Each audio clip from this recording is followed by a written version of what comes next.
से क्या मांगे आपने रखी है? देखिए, हमने जो वहाँ की स्थिति है उससे अवगत किया है, उन्हें बताया है कि वहाँ पे किस तरह से जो हुआ, क्या क्या हुआ है और किस तरह से लोग पूरी तरह से बर्बाद हो गए, क्योंकि जो नदी है उसकी धारा ही बदल गई, तो पूरा पहाड़ चले गया उसके साथ। तो यहाँ तक कि एक फोकस्ड एरिया में है नेचुरल डिजास्टर, लेकिन उसका जो इफेक्ट है बहुत ही ज़्यादा है और लोग पूरी तरह से, उनके पास कोई सपोर्ट सिस्टम नहीं बचा। लोगों के परिवार, लोगों के घर, उनके बिजनेसेस, पाठशालाएं, जो भी था सब बह गया है। तो इस परिस्थिति में अगर केंद्र सरकार कुछ न करे तो लोग क्या उम्मीद रख सकते हैं। तो हमने अपील ये भी की कि राजनीति को परे करके जो मानवता के तहत, मानवता के आधार पर जो हुआ है, वहाँ के लोगों को, वहाँ के बच्चों को मदद की जाए। मैंने ये भी जिक्र की कि मोदी जी गए थे और वो मिले पीड़ितों से, और जब मैं उन पीड़ितों से मिली, उनकी एक उम्मीद थी कि प्रधानमंत्री जी आए हैं, कुछ मदद मिलेगी, और अभी तक कुछ मदद नहीं मिली है। ये दुख की बात है और मैंने सिर्फ ये अपील किया है कि राजनीति को परे करते हुए जितनी मदद कर पाए करें। क्या भरोसा क्या आश्वासन दिया, और आप लोगों ने प्रधानमंत्री से मिलने का समय मांगा था, क्या आगे पीएम से भी मिलेंगे? We have given representations to the Prime Minister also, Home Minister also. The devastation that has happened in that area is complete. It is a small area in which whatever was in the way of the river, when the river changed course, it has taken away.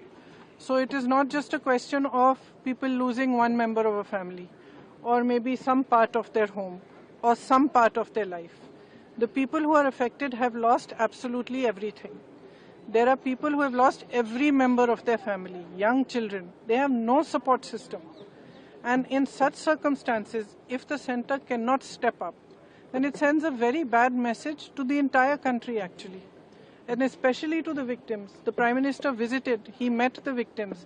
I personally spoke to them, and even after he met them, they expressed that now he has come, maybe we will get some relief from the center. 4 months have passed and that relief has not been forthcoming. So I have appealed to the Home Minister, and he's listened to us very kindly. I have appealed to him that we rise above politics and truly recognize the pain and the suffering that these people have gone through. Because the suffering is immense. As I said, there are children who have lost every single member of their family. Who can they turn to if they cannot turn to Government of India, if they cannot turn for any help or assistance? Houses have been washed away. Everything has been washed away.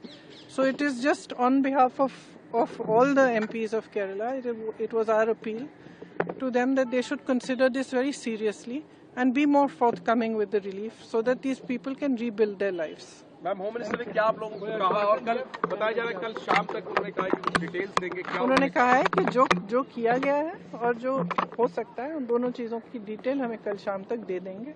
तो हमने ये इच्छा व्यक्त की कि जितना भी हो सके वो कर पाए, वो करें, क्योंकि स्थिति वहाँ पे काफ़ी खराब है। ओके,